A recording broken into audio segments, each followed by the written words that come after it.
hormat kepada dosen pengampu mata kuliah retorika dan public speaking Ibu Desi Hasbiah, dan kepada teman-teman semua yang saya banggakan dan saya cintai. Bismillahirrahmanirrahim. Assalamualaikum warahmatullahi wabarakatuh. Pertama-tama marilah kita panjatkan puji dan syukur kehadirat Allah Subhanahu wa Ta'ala, karena berkat dan rahmatnya kita bisa berkumpul di acara ini. Sholawat serta salam semoga tercurahkan kepada junjungan Nabi besar kita, Nabi Muhammad SAW, kepada keluarganya, kepada para sahabatnya, dan kita selaku umatnya. Ibu Desi dan teman-teman semua yang saya hormati, pada masa pandemi menjaga kesehatan adalah sudah menjadi suatu kewajiban penting untuk kita semua. Banyak hal yang harus kita lakukan, seperti menjaga protokol kesehatan, yaitu diantaranya rajin mencuci tangan, menggunakan masker, menjauhi kerumunan, dan mengurangi mobilitas di luar. Hal tersebut bukan lain bertujuan agar kita tidak terdampak paparan pandemi, yaitu COVID-19 yang telah mewabah di negara kita ini. Banyak dari kita yang tiba-tiba rajin untuk olahraga dan menjaga tubuh seperti olahraga lainnya. Ibu Desi dan teman-teman sekalian yang saya cintai dan hormati, pandemi bukan hanya berdampak pada kesehatan fisik saja. Banyak hal yang berdampak pada sektor lainnya seperti ekonomi, perdagangan, dan lain-lain. Nah, hal ini juga terjadi bukan hanya terdampak pada kesehatan fisik, tapi pada kesehatan mental pula. Nah, banyak dari kita yang mengeluh karena adanya pandemi ini yang berakibat kepada kesehatan mental kita sendiri. Contohnya yaitu stres ketika kita tidak bertemu orang lain dan tidak adanya sosialisasi atau interaksi dengan teman-teman kita ataupun warga ataupun kerabat-kerabat kita lainnya. Ada pula karena bosan diam di rumah ataupun merasa lelah karena terus-terusan belajar atau bekerja di rumah saja. Hal tersebutlah yang menjadi faktor bahwasannya kesehatan mental kita akan terganggu, dan kesehatan mental itu sendiri merupakan keadaan sejahtera di mana individu menyadari potensi yang dimilikinya, mampu menanggulangi tekanan hidup secara normal, bekerja secara produktif, serta mampu memberikan kontribusi bagi lingkungannya. Nah, untuk itu ada ciri-ciri ketika kesehatan mental kita terganggu, yaitu yang pertama menunjukkan perubahan kepribadian. Nah, hal ini tuh contohnya seperti biasanya seseorang terlihat aktif, namun karena kesehatan mentalnya terganggu, ia menjadi lebih menutup diri karena sesuatu hal.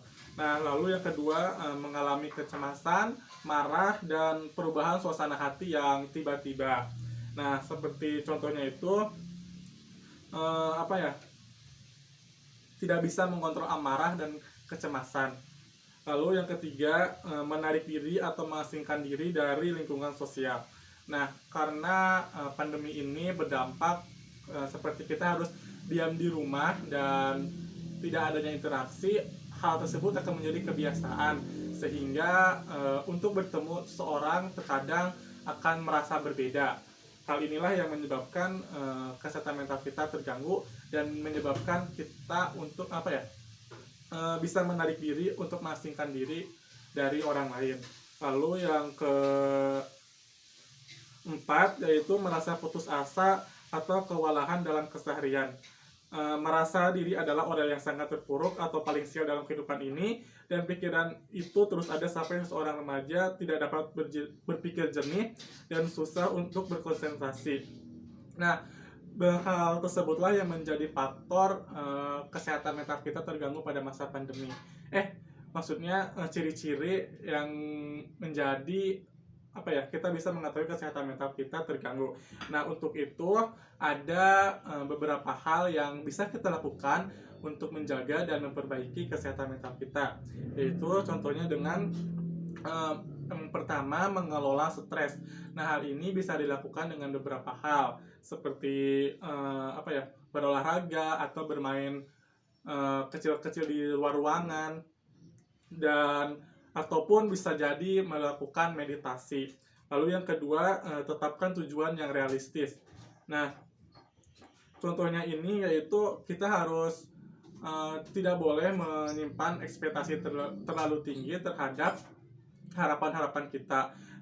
Memiliki tujuan yang apa ya, yang setidaknya kita bisa realisasikan dengan cara kita sendiri. Nah, adapun apa ya, dengan cara seperti kita menulis notes-notes yang berkaitan dengan tujuan, jadi kita bisa apa ya, mensiasati dengan strategi kita agar tujuan kita tercapai. Lalu yang ketiga, bisa dengan berkumpul dengan orang yang mendukungmu.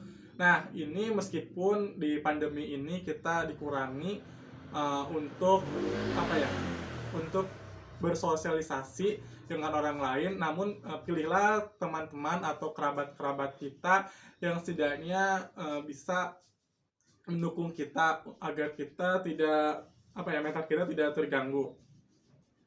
Nah, yang keempat itu dengan membantu orang lain. Nah, secara tidak langsung membantu orang lain akan menimbulkan rasa kepuasan atau rasa senang pada diri kita. Lalu yang kelima itu dengan melakukan hal baru. Meskipun apa ya, kegiatan kita terbatasi, mungkin kita bisa melakukan hal-hal baru di dalam rumah.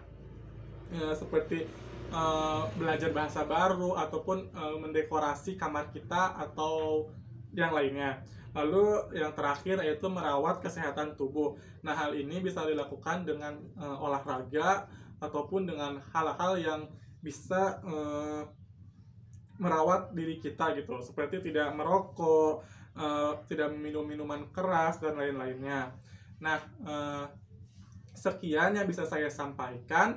Semoga hal ini bisa bermanfaat dan teman-teman semua bisa lebih aware ke kesehatan mental kita, lebih apa ya, bisa lebih menjaga kesehatan kita, baik itu fisik maupun mental. Kurang lebihnya mohon maaf. Wassalamualaikum warahmatullahi wabarakatuh.